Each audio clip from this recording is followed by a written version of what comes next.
Sekarang pertanyaan saya, Pak. Nah, pertanyaan saya. Kalau di sini di Tauratnya orang Yahudi dan di sini di kitabnya orang Kristen tidak ada nama Muhammad yang disebutkan oleh Quran surat Al-A'raf 157, apakah terus Quran surat Al-A'raf 157 itu salah? Hah? Tidak. Berani bilang salah? Enggak kan? Enggak salah. Nah, tapi yang penting buat kita adalah artinya kitab itu apa sih, Pak? Dalam bahasa Arab gitu. Itu yang penting, Pak. Kitab memang artinya bisa wahyu yang dibukukan menjadi mushaf, itu salah satu arti kitab. Tapi kitab dalam konteks di dalam Quran ya, kitab Taurat, kitab Zabur, kitab Injil yang diberikan kepada suatu kaum tertentu, itu artinya dalam bahasa Arab juga bisa berarti hukum, ketetapan, perintah, aturan dari Allah Subhanahu wa taala kepada suatu kaum tertentu. Gitu maksudnya. Jadi saya punya definisi tentang kitab Taurat, Zabur, Injil itu begini, Pak. Kitab Taurat, Zabur, Injil adalah wahyu-wahyu yang diturunkan Allah SWT kepada Nabi dan Rasulnya untuk Bani Israel pada zaman itu. Setuju nggak, Pak? Setuju? Wahyu. Bentuknya gimana wahyu, Pak? Wahyu gimana bentuknya? Bukan pemain bola ya, bukannya. Wahyu. Wahyu itu artinya apa? Pesan, pengetahuan dari Allah SWT yang langsung masuk ke dalam kolbunya Nabi.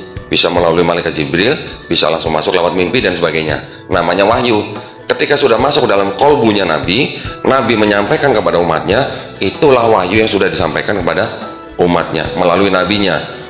Ketika nabinya sudah wafat atau diangkat, wahyunya kemana, Pak? Assalamualaikum warahmatullahi wabarakatuh.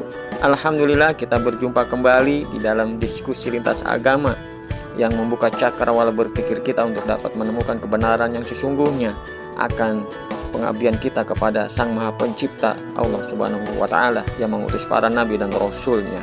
Diskusi ini akan disajikan oleh Don Ditan. Ayo kita simak perjalanan diskusinya bersama-sama berikut ini. Yang ikut sama nabinya gitu loh. Berarti pertanyaan saya, kalau Nabi Isa alaihissalam di Quran surat Maryam ayat 30 yang menyatakan bahwa qala ini Abdullah, sesungguhnya aku ini adalah hamba Allah, ataniyal kitabah, aku diberikan kitab. Itu Nabi Isa kan ngomong masih bayi, Pak ya, masih di pangkuan ibunya kan.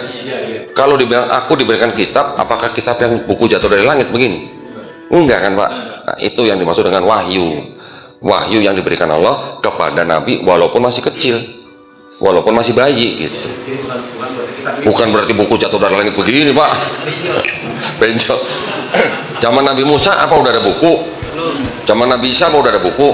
Zaman Nabi Daud apa udah ada buku? Belum gitu. Jadi wahyu yaitu adalah pesan pengetahuan yang berisi hukum, ketetapan, perintah, aturan dari Allah SWT kepada Bani Israel. Hanya khusus pada Bani Israel. Nah, jadi buat saya, karena tidak ada nama Muhammad di dalam kitabnya orang Yahudi dan tidak ada nama di dalam kitabnya orang Kristen, buat saya ini bukan Taurat dan Injil yang dimaksud oleh Quran surat Al-A'raf 157. Gitu maksud saya ya. Masuk, Pak? Nah, masuk, Pak Eko katanya gitu. Alhamdulillah. Kalau misalnya setuju, kita harus sama-sama menyamakan pola pikir kita gitu, Pak ya. Ini bukan Taurat Injil yang dimaksud Quran gitu. Terus ngapain kita korek-korek gitu maksudnya? Belajar boleh, tapi kalau kita klaim di dalam sini ada nubuat buat Nabi Muhammad, nggak ada bedanya, Pak, kita sama Kristen. Kristen juga bilang Ulangan 18:18 buat Yesus katanya. Betul kan? Padahal nggak nyambung. Kenapa? Karena mereka membaca Ulangan 18:18 dengan kacamata Kristen. Kalau saya mengklaim Ulangan 18:18 buat Nabi Muhammad SAW, bisa jadi betul, bisa jadi. Tapi karena nggak ada namanya di situ, berarti itu bukan Taurat yang dimaksud oleh Quran, gitu aja. Bisa jadi indikasinya betul, Pak. Saya juga mau gitu, di dalam kitab mereka ada nubuat buat Nabi Muhammad SAW, tapi kan kita nggak tahu namanya sudah disamarkan, sudah dibuang, sudah disembunyikan, kita nggak pernah tahu kan, Pak. Itu maksud saya. Jadi ngapain kita ngaku-ngaku ini Taurat dan Injil yang dimaksud Quran gitu loh. Tanpa ini pun Quran nggak salah gitu. Karena yang disebut dengan kitab Taurat, Zabur, Injil sudah ikut bersama nabinya ketika nabi sudah wafat atau diangkat. Gitu ya, Pak ya? Siap. Dari saya. Mudah-mudahan berkenan. Mohon maaf kalau Bapak Ibu mau beli buku saya, Ya. sementara out of stock. Inden. Sementara habis, kita sedang cetak ulang insya Allah ya. Insyaallah. Baik, barakallahu fikum. Saya mohon maaf kalau ada kata-kata saya yang salah ya. Mudah-mudahan kita semuanya dilindungi dan dirahmati Allah Subhanahu wa taala. Amin ya rabbal Amin ya rabbal alamin. Silakan saya kembalikan pada moderator. Jazakallah khair, Ustaz Dondi. Selanjutnya hadirin, kita langsung masuk ke sesi diskusi dan tanya jawab karena tadi sangat menarik, bahkan sudah ada tektokan dengan audiens. Sudah langsung gitu ya, interaktif. Nah, cuma jangan terjadi perdebatan sesama pendebatnya. Ya, jadi tukar pikiran ya, mungkin beda sudut pandang bisa disatukan sudut pandangnya, disamakan tadi cara berpikirnya. Silakan jika ada yang ingin bertanya dari belakang dulu, silakan. Sebutkan nama dulu dan ditanyakan, bertanya kepada Kodondi atau kepada Mas Anton. Ini.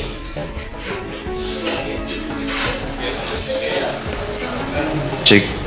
Bismillahirrahmanirrahim. Assalamualaikum warahmatullahi wabarakatuh. Nama saya Slamet Rozikin dari Mampang, Jakarta Selatan.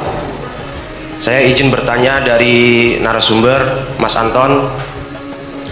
Dari tadi kan saya memperhatikan bahwasannya seringkali Mas Anton mengucapkan persamaan antara Alkitab ataupun Perjanjian Baru dengan Al-Quran. Sedangkan tadi dari Kodandi juga menyatakan bahwasannya Al-Quran itu sebagai penjelas, pembeda dengan agama yang lainnya, ataupun Al-Quran juga disebut sebagai penyempurna dari agama yang sudah ada ataupun yang sebelumnya. Nah, maksud saya kan di Alkitab sendiri itu ayat-ayatnya terjadi kontradiksi, sedangkan Al-Quran tidak ada kontradiksi, bahkan dijelaskan sebagai pembeda. Kenapa masih ada penyebutan persamaan, sedangkan kita juga antara kita dengan mereka itu kan lakum dinukum waliyadin, beda gitu kan, tapi masih juga disebut dengan persamaan. Itu yang pertama. Yang kedua, mungkin dari ajaran-ajaran yang terdahulu, kenapa kita juga masih mengadopsi misalkan kayak ajarannya Nabi Daud, puasa Daud gitu kan, padahal kan kita ini kan umatnya Nabi Muhammad SAW. Terima kasih. Assalamualaikum warahmatullahi wabarakatuh. Silakan, kita langsung saja dijawab dengan narasumber. Assalamualaikum warahmatullahi wabarakatuh. Waalaikumsalam. Jadi saya sebenarnya juga waktu buku yang kedua, benarkah Al-Quran bukan firman Allah, kemudian karena itu kan ini yang buku yang kedua ini itu buku pertama sama kedua hak ciptanya di penerbit yang lain, dia juga sekitar 300 halaman, sehingga saya mulai buku ketiga itu mencoba untuk lebih tematik. Nah, termasuk yang nanti yang di buku keempat, Al-Quran versus Alkitab, itu akan saya jawaban nanti ingin saya jelaskan. Nah, yang paling penting di sini gini, kebanyakan orang Islam itu taunya orang Kristen menyembah Yesus, mereka jarang sekali mengenal tentang adanya Kristen Unitarian. Nah, kenapa tadi kok sering menyamakan? Jadi gini, setiap gereja pada dasarnya punya strategi untuk memurtadkan orang. Beda-beda gereja, maka metodenya juga berbeda. Nah, makanya ketika saya dulu berasal dari gereja Unitarian, maka saya mencoba bagaimana memasuk agar orang Islam itu mudah masuk pada gereja saya. Itu yang paling penting. Ketika yang saya omongkan adalah perdebatan, otomatis mereka akan susah.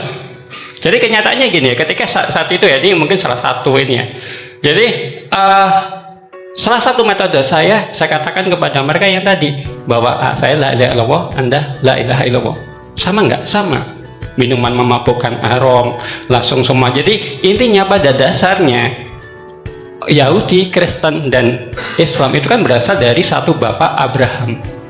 Sehingga makanya pada dasarnya sebenarnya di situ ada persamaan ajaran. Cuma dalam penyusunannya inilah yang bermasalah. Jadi ya seperti tadi Kodon ditanya apakah ada Isa yang menulis, karena pada dasarnya yang menulis Alkitab, Bible yang ada sekarang itu bukan mereka-mereka. Bahkan Markus, Matius, Lukas, Yohanes sebenarnya yang nulis bukan rasul mereka. Ini permasalahannya. Jadi ada fase di mana Taurat Injil yang dimaksud dalam Al-Quran itu hilang entah kemana. Yang ada adalah sekarang ini. Yang harus dipahami, kalau dalam Al-Quran itu ketika firman Allah itu yang wahyu Allah datang itu yang ditulis. Perkataan Rasul itu diingat. Makanya kita kalau hadis sahih atau enggak selalu riwayatnya. Tapi itu tadi sendiri dalam hadis. Kemudian kok kita bicara dalam saya ingin mempelajari tentang kehidupan Nabi, ada sirah nabawiyah. Kemudian kalau kita ingin mempelajari, ingin menafsirkan Al-Quran, ada kitab tafsir. Jadi ada ruang-ruangnya sendiri. Tapi kalau dalam Bible ini semuanya dicampur aduk. Di situ ada kitab firman Allah, ada sabda Rasul, bahkan surat Paulus kepada jemaatnya dimasukkan dalam Alkitab. Nah, poinnya, jadi saya tuh sebenarnya metode seperti ini kan di sini sebenarnya saya berasal dari Unitarian, Godondi mewakili Trinitas. Nah, kemudian saya melihat bahwa metode ada teman-teman saksi Yehova, saya dulu dan sebagainya, teman-teman yang kami dari misionaris Unitarian, metode kami itu seperti ini. Jadi kalau saya pernah nih suatu contoh, ada orang Katolik yang pacar saya punya pacar dulu ya, mantan pacar ya dulu. Nah, dia ini temanku pacarnya mau masuk Islam, orang Katolik. Dia datang ke saya. Saya ini kan tentang jangan buka Quran, buka Alkitab saja. Akhirnya mereka ketika diskusi dia sama saya, dia mau masuk Islam. Saya yang ketawa, kamu ngapain masuk Islam ke saya masih Mormon gitu loh. Jadi intinya kami berbeda. Nah, kenapa ini seperti ini saya kaitkan ini sebenarnya memang itu. Jadi salah satu strategi dari Saksi Yehova, Unitarian, Mormon dan gereja-gereja kayak gini, mereka ya itu tadi menyamakan. Tapi kita harus ada orang yang menjelaskan. Ya makanya tadi Godondi meluruskan berapa kata saya di buku saya tulis. Tapi ini supaya dengan seperti ini saling melengkapi. Jadi intinya tadi pada dasarnya memang ada ayat-ayat dalam Bible sekarang ini yang itu ada yang mirip dengan Islam, apa yang disebutkan dalam Al-Quran. Itulah yang kemudian dimanfaatkan oleh kubu misionaris Kristen Unitarian termasuk saya dulu untuk memurtadkan orang Islam. Tapi jangan menelan itu mentah-mentah. Kita harus ya itu tadi seperti kata Godondi, kita tidak berhak menafsirkan kitab mereka tanpa pengetahuan. Tapi berbeda antara kajian seperti ini dengan buku. Makanya saya lebih senang menulis buku. Bahkan nanti saya mau bikin e-book dan sebagainya. Nanti di situ bisa di-download di website kami baik yang gratis maupun berbayar. Nanti kalau Godondi nggak sempat nulis buku, saya bisa ini bantu kok. Soalnya ilmunya Godondi ini luar biasa besar gitu. Saya melihat banyak makna yang diinikan Godondi supaya itu bisa dibukukan juga, tidak hanya di video kan ya Pak. Kalau di YouTube itu terbatas kita durasi saja, ini belum selesai udah moderator udah cut itu, tapi kalau di buku kita bisa mengajukan detail. Jadi seperti ini adalah untuk mengingatkan kita supaya ihdinas sirotol mustaqim, supaya kita tetap menjadi umat yang diridhoi oleh Allah. Jadi intinya tadi poinnya, kenapa saya menyamakan, itulah metode yang saya terapkan dulu orang Unitarian di waktu menjadi misionaris. Tapi kita harus meyakini seperti apa kata Godondi tadi, Taurat dan Injil yang dimaksud dalam Al-Quran bukan yang sekarang. Itu ya. Jelas? Ya, makasih ya. Kalau ada tambahan silakan yang kedua untuk menjawab. Apa yang kedua? Kenapa saudara sebagai umat Nabi Muhammad yang sudah mendapat sempurna masih mengadopsi ajaran dulu? Masih ada amalan yang sama? Mengadopsi mungkin bisa ini ya. Jadi intinya sebenarnya tidak mengadopsi ya. Jadi sebenarnya kita yang harus pahamin pada dasarnya Nabi Muhammad, Musa, Isa kan berasal dari satu keturunan yang sama, Ibrahim, bapak para nabi. Sehingga kok kita bisa mengkaji kitab-kitab Bible ini sama Al-Quran, itu ada beberapa yang sama. Dasarnya korban di mana? Dari kisah apa? Kisah Nabi Ibrahim yang mau menyembelih Ismail, kemudian diganti oleh domba, sehingga muncullah tradisi kurban tadi. Itu versi Anda orang Islam. Versi orang Katolik sama Kristen beda. Yang mau disembelih adalah Ishak. Ada 3 kisah sama dalam kitab Bible sama Al-Quran, 3. Yang pertama itu yang tadi saya sebutkan, kisah Musa ingin melihat wajah Allah Bapa, tapi kemudian dia pingsan gunung meletus. Ada di kitab Kejadian sama surat Al-A'raf. Kisah kedua, kenal Nabi Zakaria ini. Ya, Nabi Zakaria seorang yang tua renta, istrinya juga mandul. Tapi kemudian malaikat datang kepada Nabi Zakaria ini ketika dia di Bait Allah, dia mengatakan bahwa kamu akan punya anak. Nabi Zakaria menjawab, loh, bagaimana aku bisa punya anak? Aku udah tua renta, anakku mandul. Nah, kemudian malaikat Tuhan mengatakan bahwa salah satu tandanya adalah kamu tidak mampu berbicara selama berapa hari. Itu ada di kitab Zakaria, juga ada dalam Al-Quran. Kemudian kisah Yesus ketika Siti Maryam didatengin oleh malaikat Jibril menyampaikan bahwa Siti Maryam mau punya anak, padahal dia seorang perempuan yang suci. Bagaimana punya seorang perempuan suci yang tidak disentuh laki-laki bisa punya anak? Tapi kan itu kan kun fayakun, itu kan kehendak Allah. Itu ada di Matius, ada di Al-Quran. Jadi memang ada beberapa bagian-bagian itulah yang menggenapin itu. Makanya jadi saya selalu kalau membahas tentang itu, saya menjawabnya itu Al-Maidah ayat 44 sampai 48. Al-Maidah ayat 44 dan 45 dikatakan bahwa di dalam Taurat ada petunjuk dan cahaya yang menerani umat Yahudi harus memutuskan perkara menurut hukum Taurat. Al-Maidah ayat 4647 mengatakan di dalam Injil ada petunjuk dan cahaya menerangi, dan Injil mengenapin Taurat. Yesus pun tadi tak saya sebutkan bahwa Yesus sendiri mengakui dia datang ke dunia ini bukan untuk menyediakan hukum Taurat. Jadi ada yang di Bible sekarang ini masih ada yang sesuai dengan Al-Quran. Nah, kemudian yang paling penting adalah Al-Maidah ayat 48 bahwa Al-Quran itu menggenapin dan menjadi batu ujian. Batu ujian itu semacam pemisah. Dengan kita mengkaji Al-Quran tadi, kita bisa menilai, oh ayat ini sesuai dengan Al-Quran. Berartinya bisa jadi itu memang bersumber dari Allah yang benar. Jika ayat itu tidak sama, misalnya di dalam Al-Quran la ilaha illallah, tapi dia menyebut Yesus Tuhan, berartinya itu bukan bersumber dari Allah. Tapi kita harus kembali lagi seperti kata Kodondi tadi, kita harus meyakinin bahwa Taurat dan Injil yang disebutkan dalam Al-Quran bukan Bible. Beres kan? Jadi kita tuh tidak mengadopsi, tapi karena kita bersumber dari ajaran Allah yang sama, ya kan? Kemudian sama-sama la ilaha illallah, sebenarnya banyak ajaran ada mirip-miripnya Yahudi, Kristen, Islam. Tapi permasalahannya adalah penulisan Alkitabnya ini loh. Di Bible ini ada sejarah yang hilang, ada kitab yang hilang. Gitu. Jadi bukan mengadopsi, tapi sebenarnya orang yang agama yang paling dekat dengan Abraham adalah Islam. Gitu. Silakan.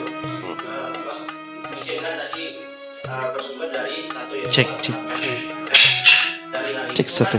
Bukankah Nabi itu diutus untuk satu kaumnya, misalkan kayak Musa dan Israel? Satu. Kemudian kalau Nabi Muhammad kan disuruh Allah, kenapa itu bersumber dari satu? Bagaimana? Kan dikatakan bersumber dari satu, bukankah itu satu kaumnya, satu Nabi, satu kaum kayak Bani Israel? Ya. Nah, tadi kan pertanyaannya, kenapa kita umat Nabi Muhammad masih menggunakan atau Oke. Kalau masnya bilang mengadopsi, berarti Islam agama baru. Ya dong, mengadopsi yang tadinya nggak punya, mengambil atau memakai yang sebelumnya sudah ada, gitu kan. Tapi saya mau nanya nih, Mas, Nabi Musa alaihissalam sama Nabi Ibrahim alaihissalam itu agamanya apa? Ya sudah, kenapa bilang mengadopsi? Gitu aja. Ya dong. Kita umat Islam, kita beriman kepada nabi-nabi dari mulai siapa? Dari mulai Nabi Adam alaihissalam sampai Nabi Isa alaihissalam. Berarti semua ini akidahnya sama nggak, Mas? Sama. Syariatnya sama nggak, Mas? Beda. Syariatnya beda, akidahnya sama. Nah, yang orang dari luar Islam, yang akademisi ya, melihat Islam secara institusi ini memang agama yang baru timbul di abad ke-7, ya, institusi. Tapi secara akidah itu Nabi Adam alaihissalam sampai Nabi Isa alaihissalam Muslim semua. Secara akidah, secara teologi, mereka menyembah Tuhan yang sama, Tuhan yang satu, bukan Tuhan yang trinitas, gitu kan? Yeah. Jadi kita sebagai umat Islam sudah beriman dari Nabi Adam alaihissalam sampai Nabi Isa alaihissalam semuanya Muslim. Berarti kalau ada Quran yang diturunkan dan sunnah Nabi, ini berarti mengadopsi yang lama atau menyempurnakan yang lama? Nah iya, jangan mengadopsi mas, saya nggak setuju kalau mengadopsi. Nah, iya. Kalau mengadopsi berarti agama baru itu berarti. Betul Pak Doni. Gitu. Kita cukupkan, kita masuk ke penanya selanjutnya. Nanti kalau masih belum puas diselesaikan di luar. Baik. Silakan di warung kopi. Terima kasih. Ya. Saya Pak Marian, orang Gunung Sindur, Bogor. Ya. Pertama saya ingin penjelasan dari Ustaz Anton kaitan saya mendengar tadi, kalau nggak salah bahwa Allah itu satu, esa, dan menurunkan kitab Taurat, Injil, Zabur, sama Al-Quran. Tapi kenapa ibadahnya beda-beda? Saya berharap kita ada penjelasan lebih lanjut ya. Dan tadi juga sempat menyinggung juga tuh Koh Doni. Dan kepada Koh Doni tadi mengkritisi tulisan Ustaz Anton kaitan dengan Alkitab, jangan tulis Alkitab dengan juga Allah, jangan itu. Nah itu alasannya apa? Nah berikutnya saya juga nggak tahu loh dasarnya aslinya dulu dari misionaris atau dari Kristen. Apakah juga dulu berkiblat katakanlah ya, mengacu kepada kepemimpinan Paus yang sekarang kemana baru dipilih ya? Apa beliau-beliau itu seperti itu ke sana Paus? Dan apa juga di dalam kitab mereka ada ajaran bahwa harus tadi kepemimpinan sentral ke sana? Gitu. Dan memang apakah ada tuh di kitab mereka? Terus kepada Islam ini apakah ada aja ya perintah supaya satu sentral kepemimpinan seperti Paus juga itu? Jadi ingin penjelasan hal-hal tadi. Terima kasih. Ya, assalamualaikum warahmatullahi wabarakatuh. Silakan, Koh Doni dulu. Ya. Tadi di awal saya sudah menjelaskan Pak, kita umat Islam punya Quran, Al-Quran Pak ya. Kata lain daripada Al-Quran apa Pak? Alkitab. Kalau kita tahu Pak, Al-Quran itu juga kata lainnya atau nama lainnya Alkitab. Terus ada kitab orang nulis Alkitab, tapi isinya bukan Al-Quran. Nah, maksud saya jangan sebut ini sebagai Alkitab, sebut saja Bible Pak gitu. Bahasa Inggris sedikit Pak, modern dikit gitu lah. Ya, kalau kita sebut Alkitab nanti orang rancu. Al-Quran juga Alkitab, ini ada Alkitab. Nah, gitu maksud saya Pak. Terus kemudian yang kata Allah tadi kan saya sudah jelaskan.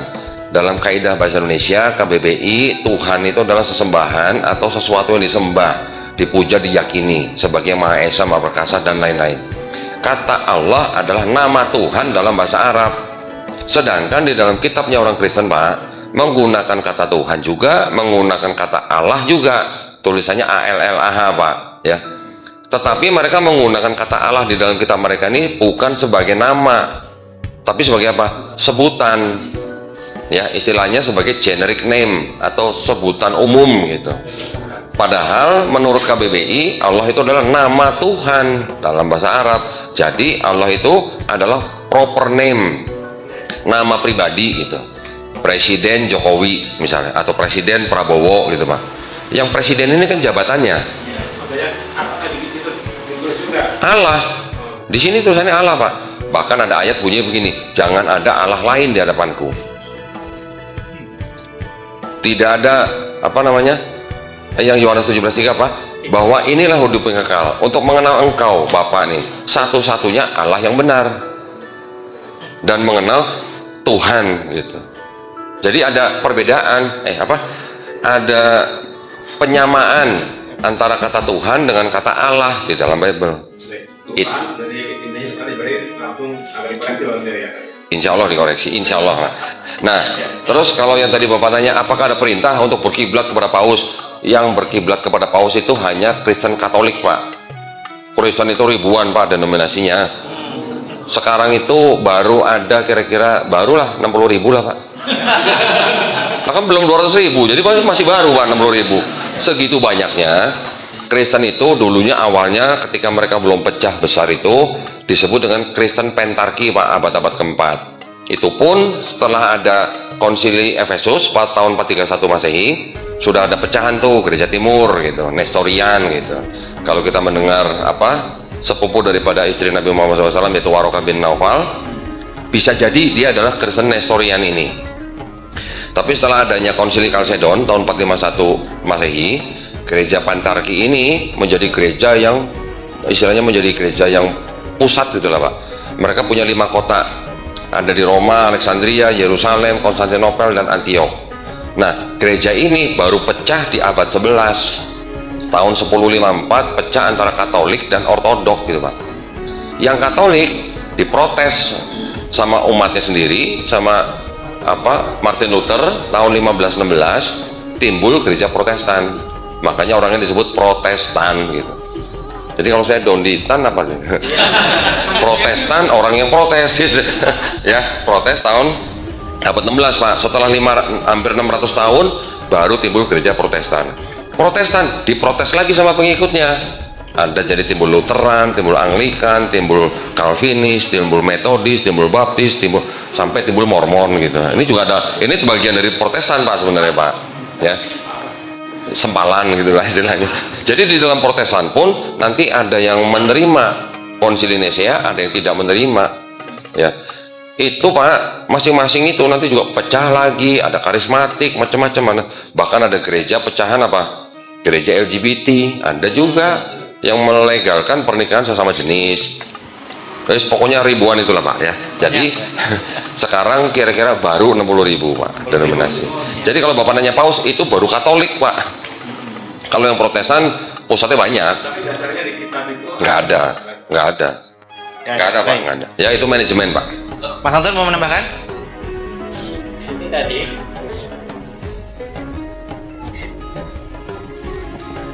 Tadi yang harus kita pahami bahwa pada dasarnya secara akidah Yahudi, Nasrani atau Kristen dengan Islam itu tidak ada perbedaan, sama-sama menyembah Allah yang esa, gitu kan. Taurat, Injil, Al-Quran pada dasarnya seperti itu, tapi memang yang penulisannya yang bermasalah. Jadi Abram itu Nabi Ibrahim. Dulu dia mengadakan perjanjian dengan Allah Bapa bahwa dia dan anak keturunannya akan menyembah Allah Bapa tadi. Akhirnya namanya menjadi Abraham. Kemudian turunlah Taurat ya, di ke-10 firman tadi, salah satunya tadi jangan ada Allah lain di hadapanku. Nah, kemudian Yesus Kristus dia datang ke dunia ini bukan untuk meniadakan tapi menggenapi. Jadi istilah mengadopsi tidak tepat tapi menyempurnakan tadi. Itu ada di Al-Maidah 46 sama 47. Lah, fungsi Al-Quran tadi yang saya ulangin bahwa Al-Quran ini menggenapi termasuk meluruskan. Karena banyak ternyata dalam Alkitab Bible ini banyak yang kontradiksi, ada tentang Yesus sebagai Tuhan dan sebagainya. Jadi fungsi Al-Quran tadi meluruskan ajaran tadi, memurnikan kembali ajaran Abraham tadi supaya tauhidnya sempurna dan sekaligus menggenapin. Kenapa? Dalam kitab Bible tidak ada pengetahuan tentang akhir zaman, tentang kerajaan surga, kehidupan akhirat, nggak ada. Yang ada cuma Yesus berkata, bertobatlah karena kerajaan surga sudah dekat. Jadi banyak yang digenapin oleh Al-Quran. Nah, kemudian yang berkaitan dengan tadi demonstrasi gereja, kayak saya dulu, Mormon itu pusatnya di Utah, Amerika Serikat, abad 18. Nah, dia dipimpin oleh 12 rasul seperti zaman Yesus. Jadi bukan paus tapi 12 rasul gitu. Rasul. Kemudian yang khilafah tadi itu penting. Cuma memang saat ini mewujudkannya tantangannya besar sekali gitu. Nah, sekian dari saya. Silakan. Untuk pertanyaan ketiga kita kasih ke ibu-ibu nih. Ada yang mau bertanya? Dari ibu-ibu? Oke, tidak ada, berarti ke bapak-bapak. Ini dua lagi, ini terakhir ya. Dua ya, yang terakhir. Baik. Silakan sebut nama dan bertanya kepada siapa. Bismillahirrahmanirrahim. Assalamualaikum warahmatullahi wabarakatuh. Perkenalkan, nama saya Faradis. Izin bertanya, bisa dijawab sama siapa saja gitu kan? Jawab Pak, jawab. Kalau saya sama dua pematerinya. Yang pertama, ayat Al-Quran apa yang mungkin itu menjadi ayat Al-Quran yang menjadikan orang Nasrani itu untuk melemahkan orang Islam, apakah ada gitu kan? Yang kedua, apa metode yang terbaik untuk cara kita dan berdakwah untuk mengislamisasi mereka-mereka yang non-muslim? Karena pengalaman saya waktu itu dikirimkan dari pondok saya sebagai syarat kelulusan seperti KKN, tapi di desa pedalaman yang itu terjadi kristenisasi, dan sementara kita yang baru lulus pondok itu sedikit ilmunya gitu untuk cara berdakwah ke mereka, dan sebenarnya kita juga nggak ngerti dalam isi Alkitab yang menjadi pedoman mereka gitu. Sekian, wassalamualaikum warahmatullahi wabarakatuh. Tadi dari institusi apa tadi yang mengirim? Pondok Pesantren Khotimah Kuningan, Jawa Barat. Oke. Nah, pondok pesantren ini kasih tahu harus belajar kristologi. Untuk mengirimkan dai-dai ke daerah itu harus belajar kristologi dulu. Sama seperti yang dilakukan oleh Dewan Dakwah. Ya, Dewan Dakwah kan juga punya STID Muhammad Nasir, Pak, yang di Bekasi. Mahasiswa-mahasiswanya itu semuanya dari luar daerah. Semuanya beasiswa. 2 tahun pertama mondok di kampus. 2 tahun kedua mereka cari masjid untuk jadi marbot atau imam di masjid itu, Pak. Ya. Nah, selama 2 tahun yang terakhir ini mereka belajar kristologi sama saya. Ya, jadi ketika mereka kembali ke daerah masing-masing, mereka sudah bawa ilmu kristologi. Nah, ketika mereka di daerah masing-masing ketemu dengan misionaris, sudah tahu apa yang dibicarakan. Ya, itu untuk menjawab yang kedua nih berarti. Yang pertama, banyak dari kalangan misionaris menggunakan ayat-ayat Quran untuk melemahkan iman dan akidah orang Islam. Banyak. Mau contohnya? Tapi situ yang jawab ya. Coba buka Quran surat Maryam.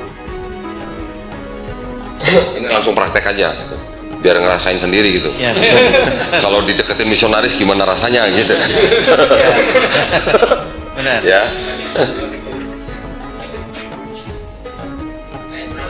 Quran surat apa ayat 28. Ya, coba tolong bacain. Ya ukhta aku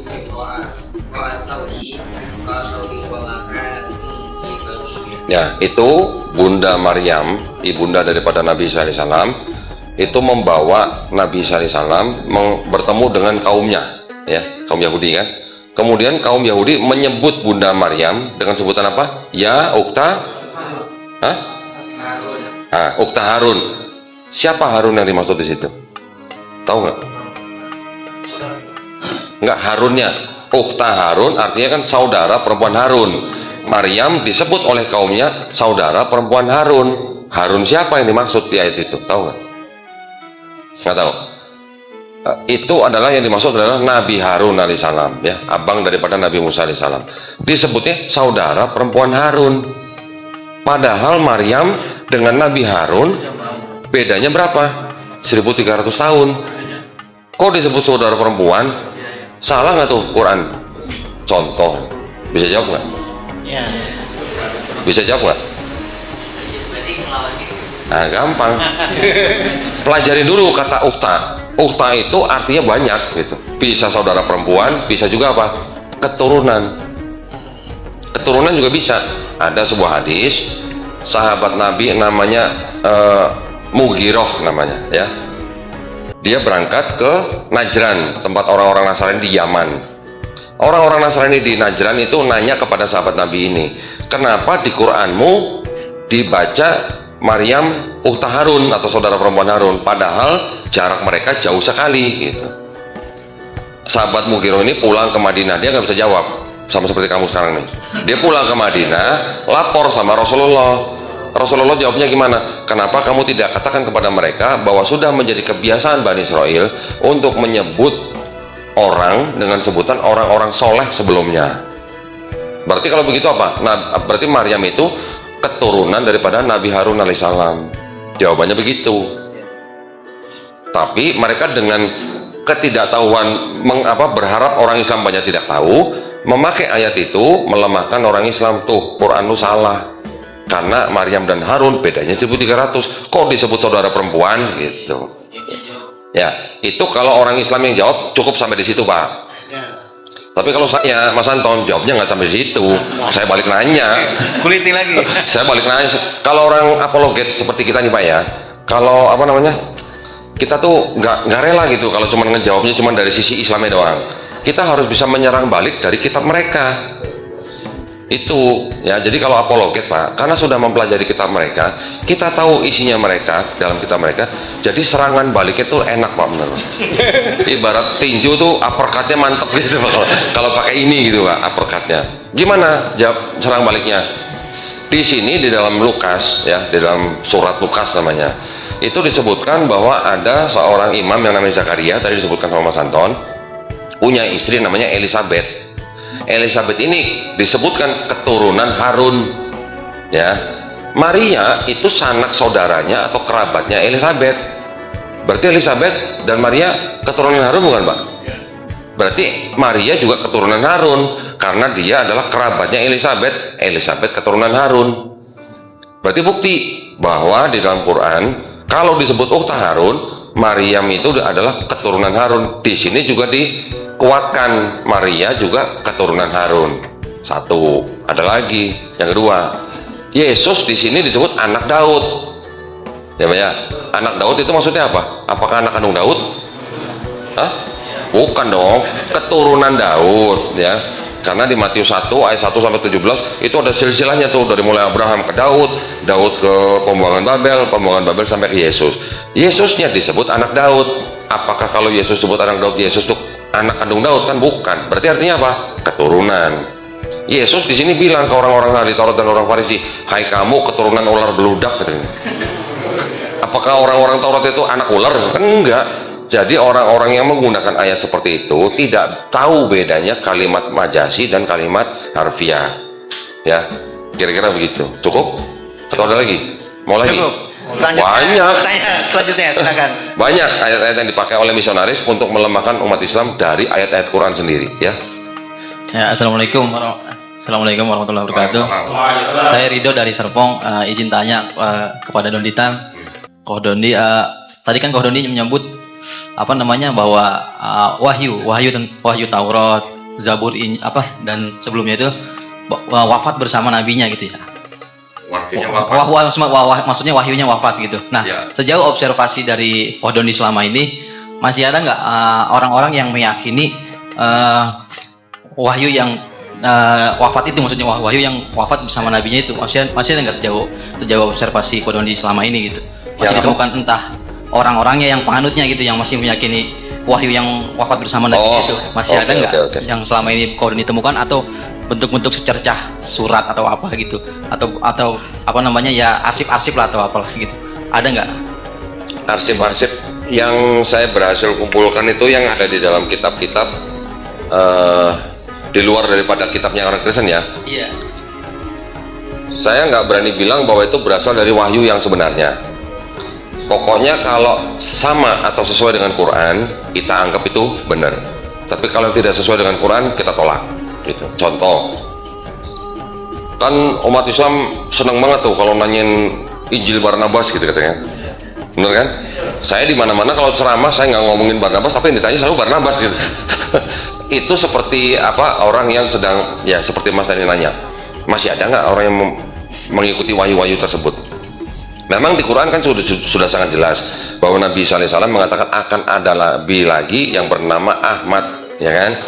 Sedangkan di kitab mereka boro-boro nggak ada. Ada tiba-tiba kitab yang disebut dengan Injil Barnabas sama dengan Quran. Di situ disebutkan Yesus menyebutkan akan ada nabi lagi namanya Ahmad. Yang disalib bukan Yesus tapi Yudas Iskariot, kan? Orang Islam seneng dong baca begitu kan, sama nih sama Quran nih, langsung diangkat-angkat, tapi pelan-pelan dan hati-hati ya.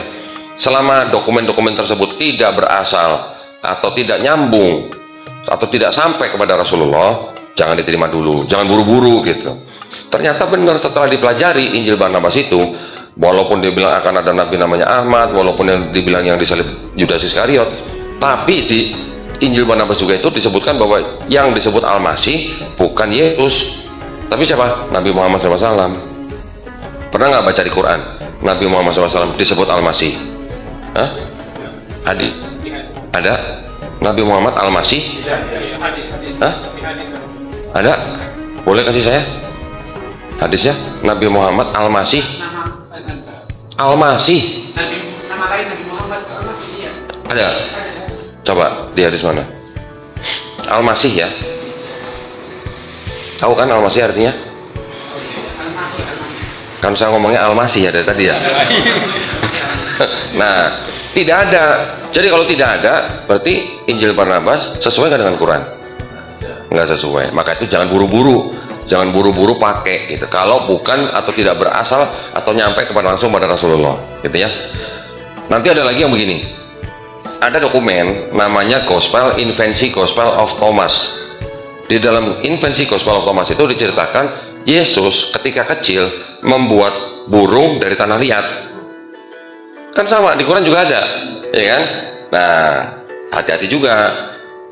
Persis sama nggak ceritanya di dalam Quran, ya. Kalau ada yang sama, oke, kita terima. Tapi kalau tidak sama, jangan buru-buru kita terima, tolak kita. Ya, masih ada beberapa gospel yang lain. Contoh lagi nanti gospel Pseudo of Matthew yang menceritakan kalau di Quran Bunda Maryam ketika sebelum melahirkan Nabi Isa duduknya di mana? Di bawah pohon korma. Bunda Maryam disuruh menggoyangkan batang korma, buahnya jatuh, betul kan? Kalau di gospel Pseudo of Matthew, dahan kormanya turun ke bawah. Jadi Maryam tinggal ngambil buahnya. Jangan buru-buru terima. Nah gitu-gitulah ya.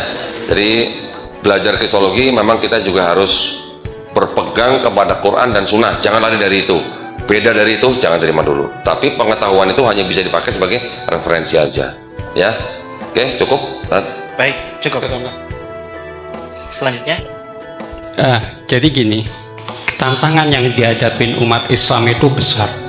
Jadi umat ini tuh diserang dari segala sisi, dan herannya kita tuh sebagai umat Islami sadar atau tidak malah mengikuti selangkah demi selangkah seperti hadis Rasul ya, sehingga kita masuk ke lubang biawak. Kristenisasi, pemurtadan itu luar biasa. Saya seorang ya tadi kembali lagi ini closing statementnya. Saya yang cuma ijazah SD, anak jalanan di gereja dididik sehingga saya bisa membimbing skripsi, tesis, disertasi yang tujuannya untuk murtadin orang Islam. Kemudian di Islam memang ada ilmu perbandingan agama, ada program studi itu. Tapi dibanding kita yang di gereja yang belajar tentang Islamologi lebih detail kita. Jadi kita tuh udah tahu salah-salahnya bagaimana memurtadkan orang Islam. Tapi orang Islam tentang kekristenan itu sedikit, apalagi tentang ada Kristen yang menyembah Allah yang esa itu sedikit. Jadi banyak sekali yang bisa dibuat senjata untuk menyerang orang Islam. Sedangkan para kristolog, mereka yang dari Kristen, mantan pendeta, mantan misionaris masuk Islam, yang berdakwah itu sedikit. Banyak mu'alaf tapi yang menjadi kristolog sedikit. Sehingga Ustadz Ihsan Mokoginta itu selalu ketika kami ketemu dengan beliau almarhum, yuk kaderisasi dai kristolog. Bagaimana kita memotivasi agar teman-teman Islam itu belajar kristologi tapi tetap berlandaskan Al-Quran dan Sunnah. Saya acara seperti ini, pelatihan dari kristolog itu mulai 2018 ingin saya rintis. Saya waktu itu beda buku saya yang pertama mencari jejak iman Ibrahim Al-Hanif tahun 2019 itu saya mengundang dua narasumber, Ustadz Samsul Arifin Baban, Ustadz Ihsan Mokoginta, sama dari Dompet Wafa Ustadz Imam Al-Faruq, moderatornya Mbak Tere. Tapi untuk menerbitkan buku ini susahnya minta ampun. Saya kalau di gereja tinggal proposal memurtadkan orang Islam, banyak kok yang diambil kan. Banyak sekali. Makanya saya ketika saya 2005 udah yakin Al-Quran yang benar, Islam agama yang benar, tapi saya nggak mau masuk Islam karena pasti ketika masuk Islam semua dicabut kok, fasilitas dan sebagainya. Maka sehingga saya bikin pre-order buku. Jadi orang pesen dulu, transfer ke saya, baru ada 100 terkumpul, cetak 100 buku saya ini kan. Yang ketiga, keempat, kelima ini belum cetak fisik.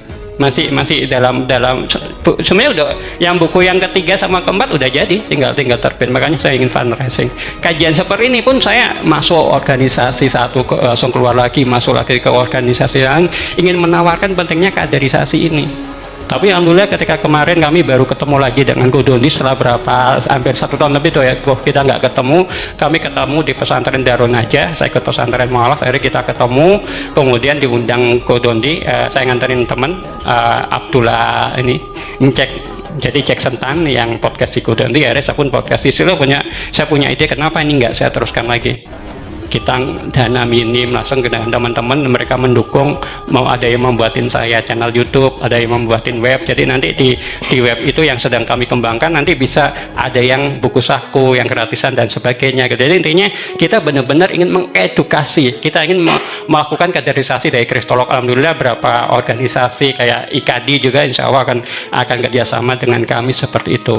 Jadi memang tantangan Islam itu terlalu berat. Misionaris itu mereka masing-masing gereja punya sekolah misionaris sendiri-sendiri dan strateginya berbeda-beda. Sedangkan di Islam kajian seperti ini masih minta izin di masjid aja susah loh kadang-kadang gitu. Jadi waktu saya minta nempel ini, jadi saya 15 masjid saya minta nempelin ini kan untuk ibaratnya untuk informasi ke jamaahnya, nggak mungkin saya langsung datang ke masjid nempelin supaya mereka datang gitu. Jadi ini mungkin juga nggak berjalan, jadi tantangannya banyak. Tapi intinya kami tidak akan menyerah ya, dan semoga Kodoni juga bisa buku-bukunya karena memang ada keterbatasan dari sekadar channel YouTube dibanding buku. Kalau buku itu kan lebih lengkap urehannya gitu. Semoga Kodondi juga bukunya bisa terbit lagi, dan mungkin ya saya bisa bantu karena saya juga produktif juga di nulis daripada nulis skripsi. Baik, terima kasih. Ya begitu. Intinya kita semua bagaimana kita saling menasihatin untuk menetapkan kebenaran dan memelihara keimanan kita. Assalamualaikum warahmatullahi wabarakatuh. Waalaikumsalam warahmatullahi wabarakatuh. Kita beri aplaus untuk kedua pemateri kita. Alhamdulillah. Kita teriakan takbir. Takbir. Takbir.